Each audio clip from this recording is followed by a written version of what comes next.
자, 그러면 제가 박수 치면 또 시작합니다. 네.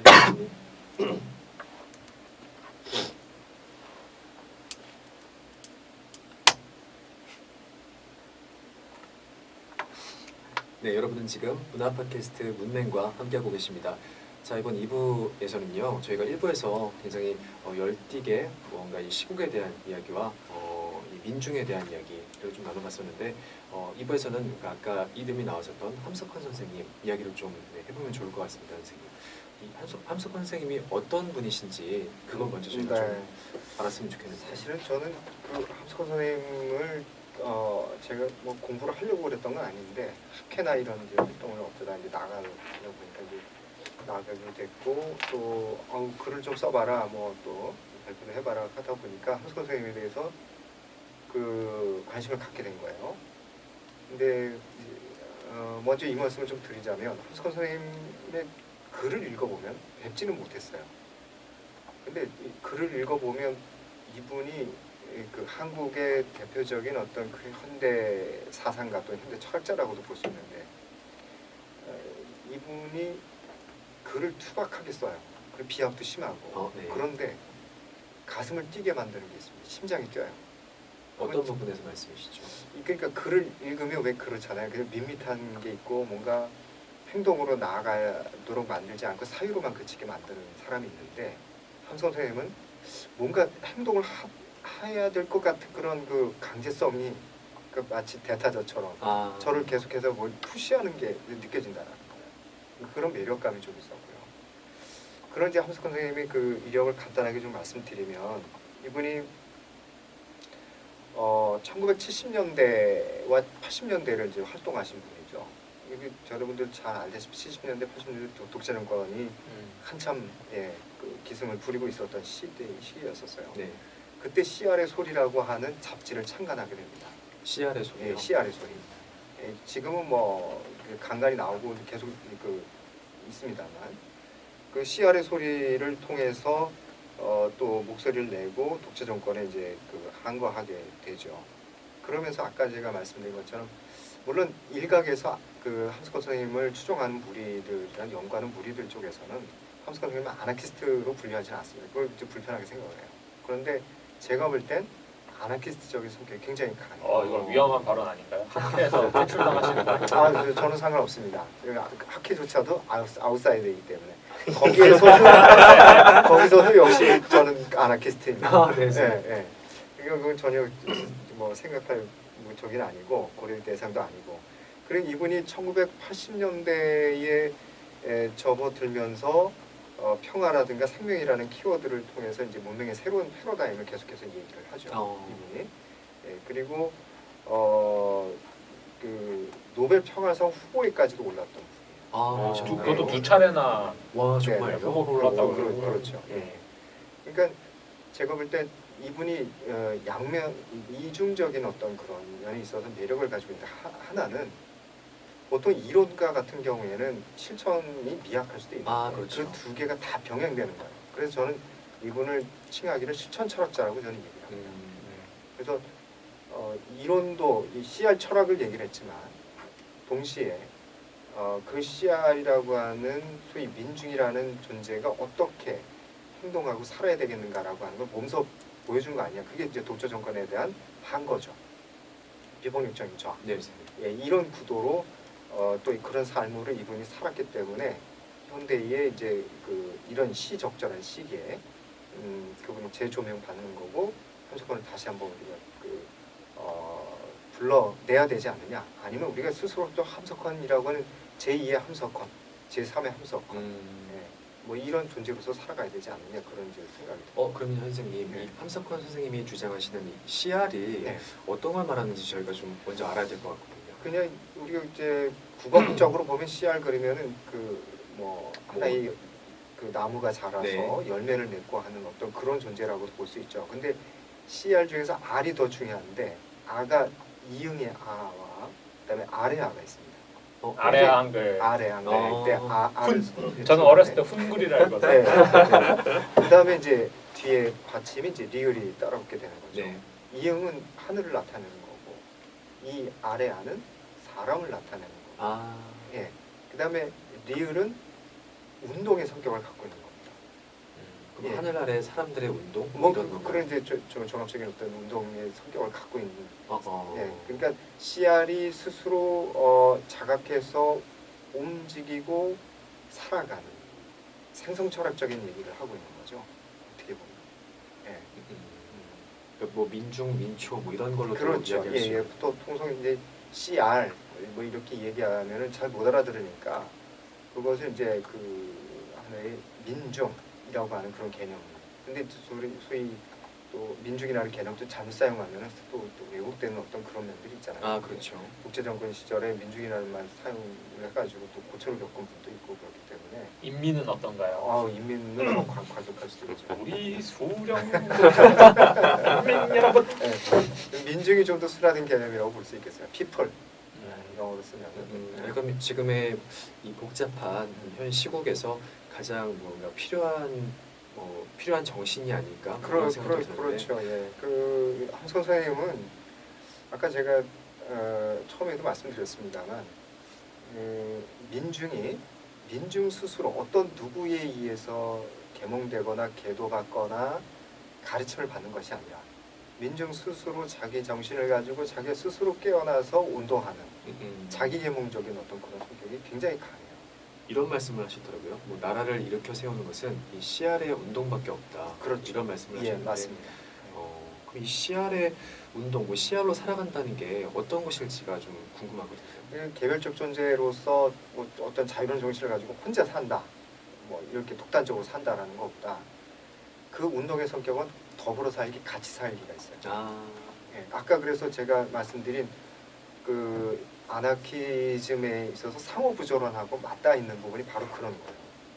그러니까 뭐 나만 잘 먹고 잘 사는 문제가 아니라 같이 더불어 잘 먹고 잘 살아야 되는 거죠. 아까 원주님이 말씀하신 이 관계 문제, 그렇죠. 네, 그 관계, 사람, 자연 이런 생명적인 부분에 있어서 굉장히 관심을 많이 갖고 계셨던 분이 바로 이 함스건 선생님이에요. 스펙트럼이 굉장히 넓습니다. 그 책이 뭐 지금 83년, 84년도 판이 나와 있고 CR의 소리로도 물론 쭉 글을 쓰셨긴 했습니다만 2006년인가 2009년도에서 한길사에서 새로 또 전집을 펴낸 바가 있습니다.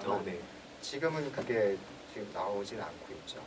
미묘한 또 정치적 관계가 있어요. 그 안에 또 CR을 연구하는 사람들이 CR답지 않게 서로 또 이 갈등 관계를 또 갖고 있는 면도 있습니다. 관계가 관계답지 않은 관계예요. 네, 그건 뭐 여기서 밝히기 조금 창피한 이야기고. 아니 근데 제가 갑자기 의문이 드는 게 이 노벨 평화상 후보에 2번이나 오르셨던 분인데 어떻게 이렇게 우리나라에서는 조명이 안 되셨을 수가 있을까 그런 생각도 좀 들거든요. 이건 이제 다른 얘기가 될 수 있는데 제가 볼 때 학문의 사대주의예요. 사대주의. 예, 첫 번째는. 두 번째는 이분이 학자 제자를 길러내지 않았습니다. 그러니까 운동의 성격으로 갔거든요. 그래서 천안에 사실 CR 공동체를 운영을 하셨던 분이에요. 그러다 보니까 운동을 뭐 CR 농장 이런 거. 예, 그렇죠, 맞아요. CR 농장. CR 농장을 하셨던 분이고 그렇기 때문에 그런 분들을 하는 주변에 있는 사람들을 뭐 같이 이렇게 더불어 살기나 같이 운동의 성격으로 갔을 뿐이지 어떤 학문적인 모임을 갖거나 그러기 위해서 또 학자를 양성했던 분이 아니기 때문에 후속의 연구들이 비진했던 게 사실이다라는. 그래서 저는 사실 이제 1학년 때 이제 알게 되었거든요. 대학교 1학년 때 뭐 여러저러 읽으면서 느꼈던 그 이미지가 뭐냐면은 그 은둔에 있는 무공 고수 그런 분들은 제자를 안 받거든요. 맞아요. 이런 이유로. 이런 이유로 제자를 안 받거든요. 그래서 딱 그게 느껴졌어요. 그리고 또 사진도 보면 약간 무림 고수처럼 맞아요. 흰 수염을 이렇게 걸은 그 두 분 안에 있고 그 또 하루에 한 끼만 또 드시고. 그래서 1일 1식을 하시는군요. 저도 이제 이래서 빠는 원래 그 스승인 다속 유영모 선생님이 있어요. 다속 유영모 선생님의 제자가 이제 함스건 선생님인데 두 분 다 1일 1식을 하셨어요. 예. 그러다 보니까 특별한 이유가 있었나요, 선생님? 아무래도 그 정신이 건강하기 위해서는 사실은 너무 배부르면 안 된다라는 어떤 그런 게 있었지 않을까 싶어요.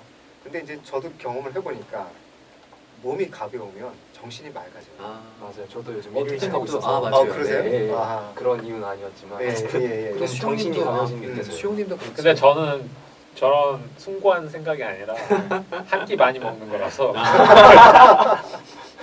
그것도 그냥 늦게 일어나가지고 그런 거라. 예. 근데 이제 저희 이제 김대식 선생님께서는 이 함석헌에 관련해서 책을 쓰셨었습니다. 아 정말요? 3권 정도인 걸로 알고 있는데 오. 그리고 최근에 서강대학교 네. 출판부에서 나온 이거 또 방송에 나오면 안 되는데. 네, 아, 왜 서강대학교 출판부에서 난 함석헌과 이성의 해방이 예, 예. 네, 정가 23,000원, 네, 살짝 비싼데. 네. 인터넷 할인가 21,850원. 어, 그 다음에 이제 함석헌의 네. 생철학적 징후들. 예, 그게 작년인가 재작년에 나왔어요. 모시는 사람들에서 나왔습니다. 정가 15,000원. 그다음 죄송합니다. 청취자분들이 의도하는 바가 아니었는데. 마찬가지 출판사에서 함석헌의 철학과 종교 세계. 이거는 13,000원. 아, 네. 네. 한 끼를 대접해 주십시오. 절찬 판매 중입니다. 아, 이거 네. 네, 팔리지 않는 책입니다. 맞아요. 젊은 사람들에게 있어서 함석헌 선생님은 이제 생소한 네, 굉장히 사람이죠. 생소한 것 예, 같아요. 예, 뭐 헤겔이나 뭐 칸트나 뭐 하이데거나 이런 철학자는 알아도 함석헌 선생님 누구냐 네. 이럴 정도일 수 있잖아요. 그래서 아까 이제 학문의 사대주의라는 표현을 제가 쓴 이유도 뭐 서구 그 사상가라든가 철학자를 연구하면은 뭐 우리 학계에도 또 알려질 수도 있고 또 교수위원으로도 자기가 활동할 수도 있고 이렇게 되는 건데 한국의 사상가를 연구했다가는 사실 단명하기 어렵고 자리 잡기 어렵단 말이죠. 한국 현실에서. 심지어 국문학을 하더라도 국사를 하더라도 해외에 나가서 학위를 해가지고 역으로 들어와야 되는 판국이잖아요. 우리 학계의 현실이. 그러다 보니까 자생적 철학자이자 사상가인 함석헌 선생님이 한국에서 잘 연구가 된다? 그건 사실은 거의 불가능했던 거라고 봐요. 그리고 좀 이야기를 들어보니까 이제 함석헌 선생님께서는 이제 글 자체가 이렇게 뭐 되게 잘 쓰신 편은 아니었고 네, 네. 뭔가 되게 근데 그런 식으로 이야기하셨잖아요. 네. 그래서 지금 드는 건 이분은 단순히 텍스트로만 논해야 되는 게 아니라 약간 사회적인 운동이랑 그렇죠. 말씀하셨던 네. 그러니까 직접 이야기하셨던거나 아니면 뭐 여러 가지 것들을 같이 총괄해서 연구를 하거나 이야기를 해야 될 것 같은데 네. 그럼 그러한 측면에서 왜 이 시국에 이제 왜 다시 함석헌인가 뭐 다시까지는 아닌데 네. 왜 처음 함석헌을 이야기하시는가 다시라는 말이 처음이라는 말이 또 좋은지 모르겠네요. 어떻게 보면은 그러니까 왜 이제서야 함석헌 이제서야 네. 그렇죠. 일단은 국가에 대한 불신이에요. 함석헌 선생님은 이 재밌는 게요. 여러분들 이제 청취자분들도 한번 상상을 해보시죠. 나라국자라고 하는 한자를 한번 보세요. 이분이 어떻게 해석을 하시냐면 나라국자가 그 사람을 나타내는 이제 한일자와 그 다음에 사람이 아니라 그 한일자 있죠. 네. 한일자와 그 다음에 사람을 나타내는 입구자, 그 다음에 무기를 나타내는 창과자가 합쳐진 상태에서 네. 그것을 경계로 해가지고 둘러싼 입구 형태가 사방을 둘러싸고 있죠. 네. 그게 나라국자예요. 그래서 사람이 전쟁을 일으켜가지고 전리품을 갖게 되잖아요. 그 전리품을 다시 다른 나라에게 뺏기기 싫어서 전쟁을 일으키기 위해서 그 경계선상을 놓고 또 싸우는 것. 그게 나라라고 풀이를 하고 계십니다. 그러니까 애초에 나라의 성격은 폭력이다. 이렇게 규정을 하고 계세요. 그리고 그런 것 때문에라도 국가주의나 정부라든가 그다음에 군사화되는 거. 그러니까 아까 말씀드린 창과자라고 하는 게 무기를 나타내는 거잖아요. 네. 싸움하고 전쟁하는. 그러니까 폭력적 성격을 갖고 있는 그 국가에 대해서 거부해야 된다, 저항해야 된다 이런 성격을 갖고 있는 거죠. 근데 지금 우리 국가라고 하는 것 자체 아까 제가 말씀드린 것처럼 환상이다. 국가가 뭐 있느냐? 국가가 또 이게 나라냐라고 지금 우리 이제 회자되는 말 중에 굉장히 많이 있습니다. 네. 그런 상황에서 놓고 봤을 때 국가에 대한 재반성, 성찰, 국가에 대한 재조명, 그리고 국가 안에 있는 국민이다라고 하는 우리 자신조차도 그런 관계성을 다시 한번 우리가 분석해 보는 어떤 시선을 함석헌 선생님이 제공해 줄 수 있지 않느냐 그런 차원에서 선생님은 이제 그 비폭력적 무저항 그 비폭력 저항 운동 그런 걸 이제 전개하기를 원하시는 거죠. 아, 폭력적인 전개는 뭐 원하지 않는다는 아. 거예요. 본인도 그런 독재 정권에 맞서면서 비폭력적 저항을 하셨기 때문에 아. 그 하나의 이제 일환으로 단식을 하시는 경우가 있어요. 그건 정치적 저항이죠. 예, 단식을 하시면서 하는 어떤 그런. 물론 그것은 그 저항 운동은 간디로부터 끌어왔고요. 간디는 톨스토이로부터 또 영향을 받았고 예, 그런 역학관계들이 있습니다. 그래서 그거를 직접 언급을 하셨었나요? 함석헌 선생님은 톨스토이에 대한 언급은 하시지 않았는데 그 간디에 대해서는 굉장히 많이 언급을 하셨어요. 아. 그리고 본인이 마가바드 기타라고 하는 인도의 경전도 번역을 직접 하셨고 그 다음에 간디만이 우리가 유일하게 배울 수 있는 어떤 그런 인물이다. 그리고 왜 인도에 그렇게 대해서도 생각을 배웠어요. 하셨을까요? 그 간디라고 하는 사람이 결국 정치적 저항 인물의 상징성을 갖고 있는 인물 아니겠어요? 근데 그런 차원에서 우리가 이제 시국인 만큼 비폭력적 저항 운동으로서 간디의 운동과 사상을 우리가 좀 배워야 될 필요성이 있지 않느냐? 왜 인도와 교류하지 않느냐? 또 인도라고 하는 나라에 대해서 우리가 배울 필요가 있다. 인도가 바로 그런 평화적이고 비폭력적인 어떤 저항 운동의 성격을 가지고 그 기반으로 한 정치 체제를 갖고 있는 나라다. 네. 뭐 그렇게까지 언급하시는 바가 있어요. 인도 철학을 좋아하시는 우리 원주님께서도 좀 썰을 풀어주세요. 전 인도 철학이라기보다는 그냥 중론 하나 그냥 왜냐면 읽어본 얼마 전에 같이 도서관 갔는데 갑자기 일어나더니 인도 철학 책 쪽으로 가가지고 인도 철학사. 쑥 훑어보니 다시 쑥 집어넣더라고요. 네. 아, 그럼 다 한 번에 읽으신 거예요? 제가 좋아하는 부분만 그냥 살펴본 건데, 그러니까 함석헌 선생님께서 하신 게 결국에는 어떤 그런 저항이라는 게 그 세계를 떼어놓고서는 분석할 수가 없는 것 같아요. 그렇죠. 그게 맞아요. 예. 그러니까 우리가 흔히 어떤 사상이나 어떤 이념, 어떤 사람의 삶을 받아들일 때 되게 무비판적이나 아니면 그냥 읽는 텍스트 그대로 되게 받아들이는 경우가 없지 않아 있을 것 같은데, 항상 그 사람이 마주했던 세계에 대해서 그 글을 읽고 그 사람이 살았던 삶을 분석하는 게 그 어떻게 보면 그것도 또 변집법적인 관계에서 어떤 의미가 드러나는 것 같아요. 그래서 함석헌 선생님이 말씀하셨던 그런 비폭력 저항이나 어떤 무정부주의라고 약간 표현할 수 있는 정부의 국가에 대한 약간 좀 불신 그런 게 나타날 수밖에 없었던데 그 시대 상황이라는 거를 한번 우리가 느껴봐야 된다라는 것 같아요. 그렇죠. 그 당시에는 이제 뭐 군부가 아예 그냥 모든 게 법인, 절대적인 신인 네. 그런 상황이었기 때문에 그렇게 나타났던 것이지. 예. 물론 지금도 뭐 농단이 이루어지긴 하고 있지만 그때와는 조금은 다른 예. 시대의 상황이고 세계이기 때문에 이거를 막 그대로 받아들이시기보다는 약간 좀 지금에 맞게 예. 받아들이는 자세가 필요하지 않을까. 네. 그렇죠. 우리 철학도가 아니신 태년 씨께서는 뭔가 열심히 메모하고 계시던데. 아, 그냥 메모만 했어요. 제가 잘 모르는 분이니까 공부하려고 메모했는데 네.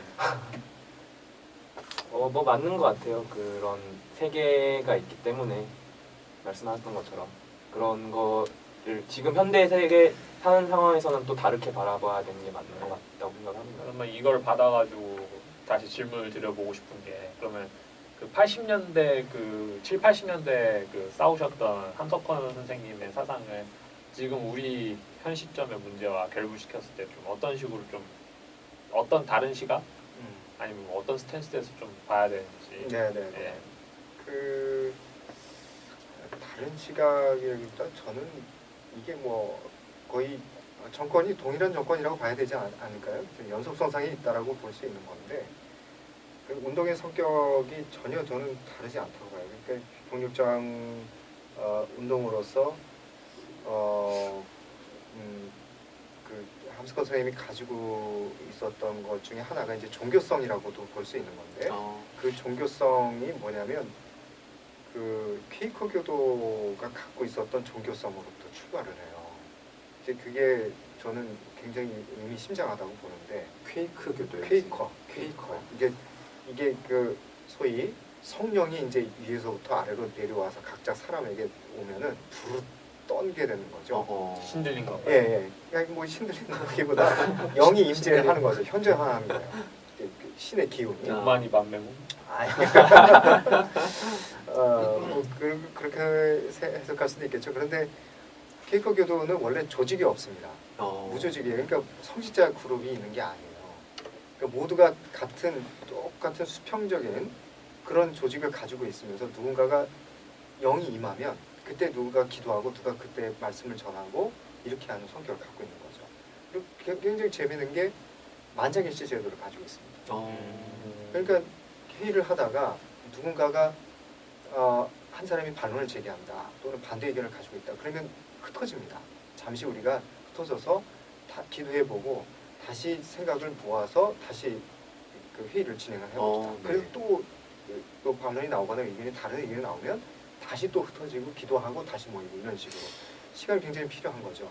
이게 절차적 민주주의이기도 하고 아까 말씀드린 토의를 어떤 토의적 과정을 중시하는 민주주의의 형태를 띠고 있는 것 같아요. 근데 여기서 중요한 거는 다수결적인 것에 대해서 카무스 선생님이 반대를 하면서 그 자기 희생적인 소수자에 대한 의견을 굉장히 중시했다라고 하는 점이거든요. 자기 희생적인 소수자. 예. 그러니까 자기 희생을 해야만 비로소 다수가 자기 희생을 해야 되죠. 그래야 소수를 살릴 수 있어요. 그 소수의 의견을 묵살하지 않고 끝까지 들어주고 그러니까 다수가 자기 희생적인 거죠. 예, 자기 할 수밖에 없게 되는 것이죠. 그래야 소수를 끌어안고 또 포용적이고 가능적인 성격을 띌 수밖에 없기 때문에 우리 민주주의 사회에서도 역시 그래야 된다. 시간이 걸린다 하더라도 소수자의 의견을 묵살하지 않고 소수자의 목소리, 아까 이제 감성의 분화 정치를 말씀드렸습니다만 결국 목소리가 피지배자에게 쏠려 있는 것도 지배자에게 쏠려 있는 것도 아니고 피지배자에게 쏠려 있는 목소리를 피지배자인 백성의 목소리로 고루 나눠져 있는 데는 몫의 동등성이라는 게 있을 수밖에 없는 거예요. 목소리가. 그러니까 소수자에게도 목소리가 정치적인 목소리가 또 권력의 목소리가 배분될 수 있는 그런 여지를 우리들에게 이 함석헌 선생님이 좀 이렇게 좀 제시를 해주고 있는 거 아니냐. 합의 민주주의. 그렇다고도 볼 수 있어요. 그러니까 다수가 약간 희생을 해야 된다는 게 지금 제가 배웠던 것 중에 그 내각제 하는 독일에서 실제 이제 연정을 뿌리잖아요. 소수 정당이랑 할 때 그 정당의 실제 득표율보다도 높게 쳐가지고 내각 장관 자리를 양보를 한다고 한다더라고요. 독일 쪽에서는. 그러면서 이제 이야기하는 게 한국에서도 뭐 이런 거 도입하면 좋다. 근데 그거에 대한 부작용을 걱정하는 사람들도 있잖아요. 그러면서 그분들이 이야기하는 거는 한국에는 뭐 독일이나 프랑스나 영국처럼 뭐 합의 이런 문화를 하기 위한 역사적인 배경이 없었다. 문화가 없었다. 그런 식으로 이제 이야기하시면서 걱정을 하신 분들이 계세요. 그러니까 제 생각에는 이 함석헌 선생이 지금까지 조명을 이렇게 받지 못하셨던 게 바로 그런 우리의 뭐랄까 합의적인 그런 부재 그거가 좀 맞닿아있다고 생각을 해요. 그러니까 지금부터라도 좀 같이 이야기를 나눠보면서 만들어 나가는 게 중요한 시점이니까. 저도 아까 뭐 영이 내려와서 그냥 약간 부르르 떨림? 약간 좀 신비적인 요소잖아요. 퀘이크라는 게 이제 떨린다 이런 얘기잖아요. 네. 그런 거죠. 그 약간 되게 신비적인 요소로 비춰질 수 있는데 저는 좀 그 포커스를 어디다 맞췄냐면 최근은 아니고 뭐 너무 오래됐죠. 세월호 사건에 있어서 그 사망자 아이들을 볼 때 어떤 우리가 그런 떨림? 그런 거를 되게 느끼게 되잖아요.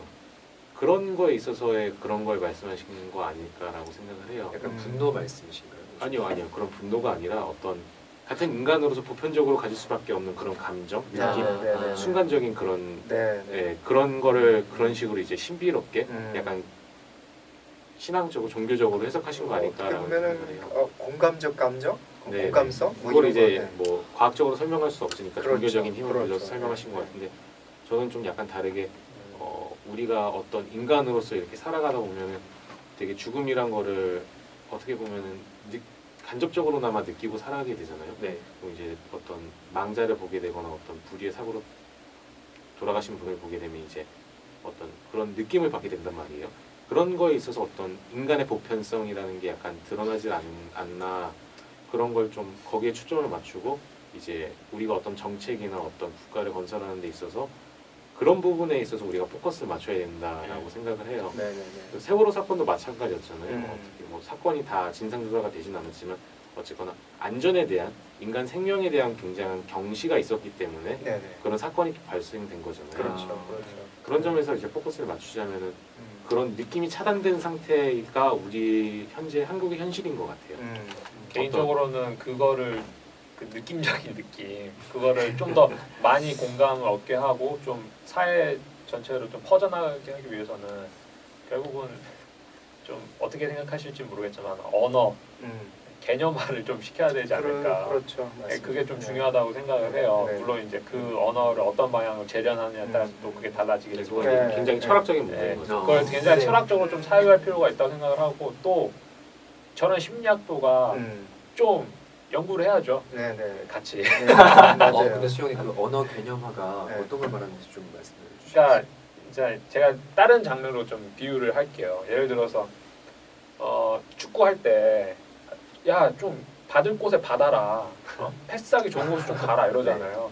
그때 이제 90년대 말에 이제 아시아 축구계에서 많이 화제가 되었던 단어가 트라이앵글이에요. 트라이앵글. 네. 그러니까 우리가 막상 그러니까 무의식적으로만 좀 같이 알고 있던 그 패스 앤 무브 그거를 도형의 형태로 어떻게 개념화 해가지고 그게 이제 굉장히 일본 도식적인 걸 좋아하거든요. 그래서 일본 기자들이 엄청나게 좋아했어요. 그 투르시에라는 사람을 감독을. 그러니까 일본이 하는 건 또 한국이 따라하니까 한국에서도 뭐 삼각형 그게 아직까지도 이어오고 있는 거예요. 그러니까 그게 사실은 굉장히 좀 단편적인 걸로 받아들이는 거예요. 예, 그러니까 어떻게 보면 지금 그때 언어를 좀 잘못 만들었다고 볼 수가 있는 거죠. 네. 사실은 어떤 시스템에서 특정 팀의 플레이 모델은 이런 식으로 구성을 해야 되고 그에 나타나는 결과론적인 것으로서 이제 삼각형인 건데 네. 지금은 목적으로서의 삼각형만 추구하다 보니까 뭐 뭐 제대로 된 패스 앤 무브가 일어나지 않는 거죠. 그러니까 제가 뭐 축구로 예를 들긴 했는데 이제 이게 이제 그 함석헌 선생님의 그 뭐 종교적인 그거 아니면 지금 뭐 느낌적인 느낌 그렇죠. 그런 거를 우리가 철학적으로 어떻게 개념화를 시키느냐 그 논의가 되게 중요한 굉장히 것 같네요. 중요하다는 거죠. 한번 잘못 잡히면은 굉장히 그렇죠. 오해받을 수 있으니까. 맞아요. 네. 그 언어를 진짜 개념화를 정말 잘해야 된다고 생각을 하는 이유 중에 하나가 사실 이제 좀 다른 곁다리 얘기로 넘어가면은 대통령이라는 언어 자체도 굉장히 뭐랄까 그 번역이 잘못된 예 중에 하나잖아요. 그렇기 때문에 이런 모든 사단이 일어나는 게 대통령이라는 걸 하나하나 분석해 보면 그거잖아요. 큰 사람이고 통이라는 건 통치한다는 뜻이고 영은 이제 영도를 하는 사람이라는 뜻인데 그렇게 하다 보니까 너무 권위주의적이 되고 그러니까 자기 아나무인하고 자기 맘대로 하게 된다. 프레지던트는 뭐예요? 프레지던트가 아니라 정확히 알죠. 더 프레지던트예요. 야. 왜냐면은 그건 유일한 사람이니까 더를 붙여 더 프레지던트인데 프레지던트는 어떻게 보면은 이제 대표라는 의미잖아요. 그렇기 때문에 진짜 국민들을 대표하는 사람으로서 도덕성이나 그런 게 좀 강조되는 측면이 있고 진짜 국민들을 위하는 사람 국민이 뽑은 그러니까 지금 대통령은 약간 직업의 느낌으로 막 진짜 내가 다 통치하고 이끌어 가야 돼 그렇게 하는데 사실 더 프레지던트라는 그런 의미는 국민을 대신해서 국민 위한 대표자 느낌. 이게 또 일본이 그렇게 번역을 해서 그래. 예, 그죠. 그걸 그대로 따라하고 있는 그래가지고 썰전에서 그 전 모시갱이 분께서 맨날 아유 통치자의 통치권을 막 이런 식으로 계속 통치권이 아니죠. 사실은 이제 그냥 번역을 제대로 하려면 국민 대표라든지 그렇게 번역을 했어야 돼요. 그 전 모시갱이 분께서 그런 식으로 이야기를 하시니까 부글부글 끓어오르죠. 그게 사실 그 프레임인 거죠. 대통령이라는 프레임을 만든 거죠. 그러니까 그러면은 태현 씨는 그걸 어떤 단어로 교체해야 된다 생각해요? 저는 국민 대표. 대표. 그 박원순이래요. 죄송합니다. 박원순 시장께서 박원순이 하면 되죠. 네, 맞아요. 그래도 어쩔 거야.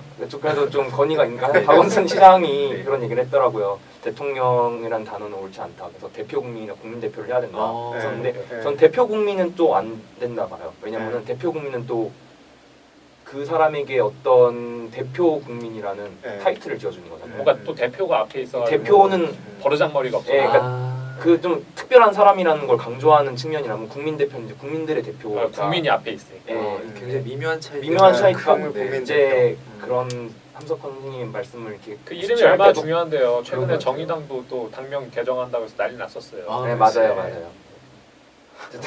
그러니까 우리 일단 국민 대표인 걸로. 국민 대표. 하여튼 그런 도식화를 하는 게 참 언어 개념화를 하는 게 참 중요한 것 같아요. 그게 프레임을 다 규정을 해버리는 거예요. 비슷한 걸로 또 옛날에 정당 총재라고 부르고 그랬었잖아요. 네, 그런 맞아요. 비슷한 것 같아요. 네, 그러네. 네, 맞아요. 그래서 그 개념화하고 또 언어화해야 된다는 말씀을 하셔서 생각이 난 건데 이런 사태와 관련해서 그리고 앞으로의 그 지향성을 둬야 된다는 이제 철학적 방향성을 하나의 개념으로 말씀을 드린다면 함수건 선생님이 협화라는 말씀하셔요.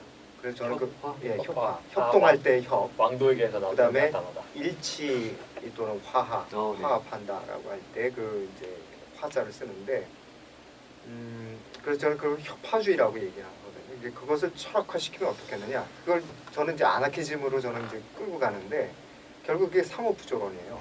서로 협동하고 서로 일치하고 서로 단결하고 서로 같이 판단하고 하는 어떤 그런 성격을 가지고 있는 바로 그것이 비폭력주의적인 어떤 그런 성격을 가지고 있는 그런 중요한 개념어가 아니겠느냐라는 거죠. 그런 차원에서 오늘날 이제 조금 오늘 정치적인 문제와 관련해서 우리 경제가 뭐 열희박빙이라고 언제 누가 최근에 또 사용했잖아요. 그 말 가지고 우리 또 손석희 또 왜 이렇게 말을 어렵게 하시냐. 네, 그 우리 이미 우리 뭐 대학생도 그렇고 졸업한 사람도 다 알고 있는 거 아니냐, 힘들게 지금 살고 있다는 사실을 이게 비판을 했습니다만 저도 굉장히 동감을 했어요. 그런 거와 마찬가지로 오늘날 우리 사회가 성과주의 사회에 살고 있잖아요. 그러다 보니까 한국철 선생님이 주장하시는 바와 같이 정말 냉철하게 분석을 잘하신 것 같아요. 그러니까 자기를 착취하다 못해. 그러니까 자본가가 이제 우리를 착취하는 게 아니라 이제는 성과를 올리기 위해서 우리 스스로 우리 자신을 자기를 착취하고 또 우울증에 걸리고 이렇게 간다라는 거죠. 그래서 그것을 경쟁 사회에서 극복하기 위해서 필요한 게 뭐냐?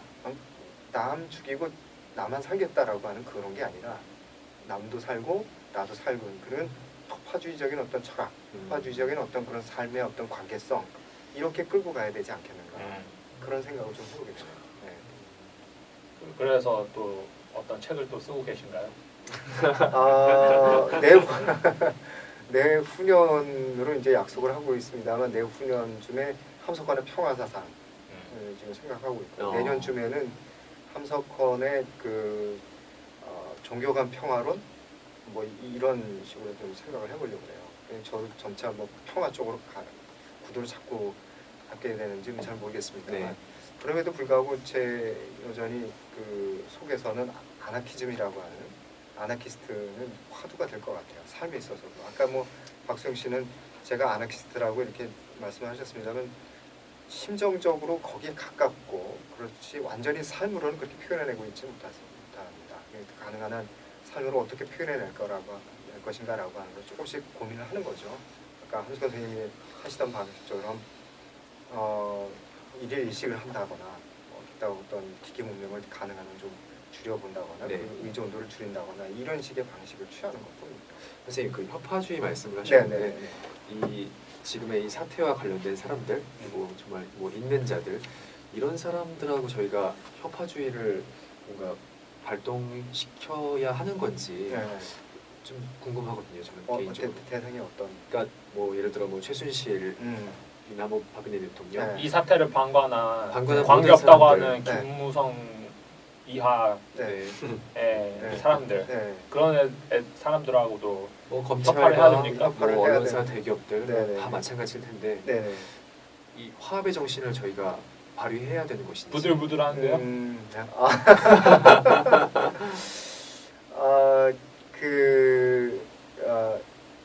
함수건 선생님 얘기를 토대로 한다면 그런 것 같아요. 혁명이라고 하는 것이 도대체 뭐냐라고 했을 때 혁명을 해야 된다라고 했는데 정치가 달라지는 걸 혁명이라고 말씀하세요. 정치가 달라지는 것이 그래서 정치가 달라지는 걸 혁명이라고 하는데 그것은 결국 공을 살리는 것이라고 얘기를 하는 거고 공공자를 써가지고 그렇다고 한다면 답안이 나오는 거죠. 과연 그들이 공적 이성을 사용해서 공을 살리고자 하는데 초점이 맞춰져 있느냐 아니면 사적 관심이라든가 사적 권력을 위해서 그들이 그런 발언을 하고 그런 행동을 하느냐라고 했을 때 협파라고 하는 건 결국 공적 몫을 어떻게 정당하게 동등하게 나눌 것이냐라고 하는 문제잖아요.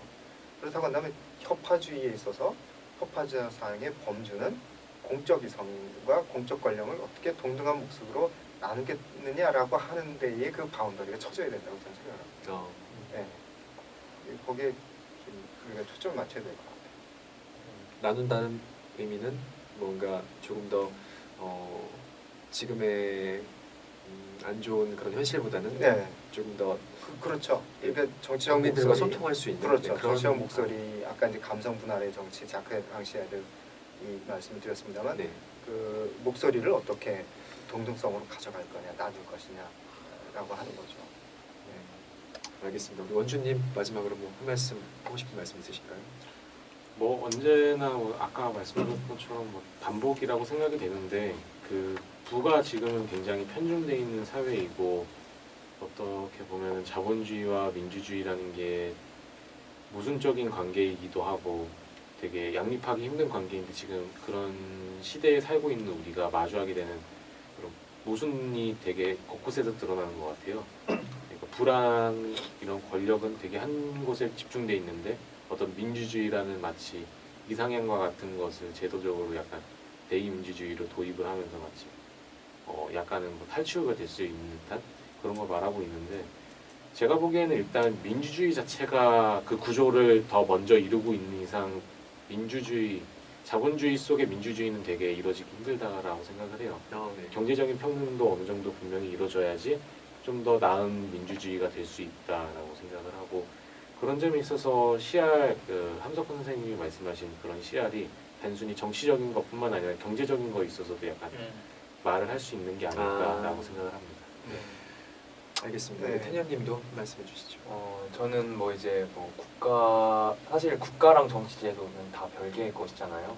그래서 그런 걸 생각을 할 때 민주주의가 무조건 좋아 막 그런 것보다도 그런 걸 다 떠나서 특히 지금 이 상황 이런 시국에서는 과연 옳은 정치 제도가 무엇인가에 대한 그런 논의를 시작해야 될 거라고 생각을 해요. 그리고 거기서 이제 CR 우리 민중들의 그런 의견이 반영이 돼야 된다고 생각하고 지금까지 말씀하셨던 그런 뭐 화합의 정신이라든가 네. 그런 발휘해서 그러니까 정말 모든 가능성을 다 열어놓고 이런 거를 해야 되는 게 현재 현 시국의 당면한 과제가 아닐까라고 생각을 합니다. 네. 그런 차원에서 저는 마지막으로 제가 드리고 싶은 말씀이 여기 계신 이제 패널들 분들이나 그다음에 청취자분들이 지금의 사태에 대해서 또 다시 한번 자기 생각, 그러니까 함석 선생님이 늘 말씀하시는 것처럼 죽어서도 생각을 해야 된다. 그리고 생각하는 백성이라야 산다라는 말씀을 잘 기억하시면서 지금이라도 우리가 자기 주체적인 자기 생각, 자기 정신으로 살아가고 그렇게 운동을 전개했으면 어떨까라는 생각을 합니다. 그러니까 결국 우리가 살 수 있는 건 생각밖에 없는 것 같아요. 정말 그런 것 같습니다. 네. 선생님 아까 그 쓰시는 책이 어떤 거라고요? 평화사상. 평화사상. 최근 나온 거는 함석헌과 이성의 해방. 거기에도 지금 그 문제 일으킨 분의 얘기가 한 챕터 들어가 있어요. 살짝 제가 언급을 했습니다만. 네. 비판적으로. 저도 짤막하게 한마디 하면은, 그러니까 CR 사상은 물론이거니와 뭐 그런 비슷한 류의 사상이 또 있을 거 아니에요. 뭐 한국을 떠나도 세계적으로도.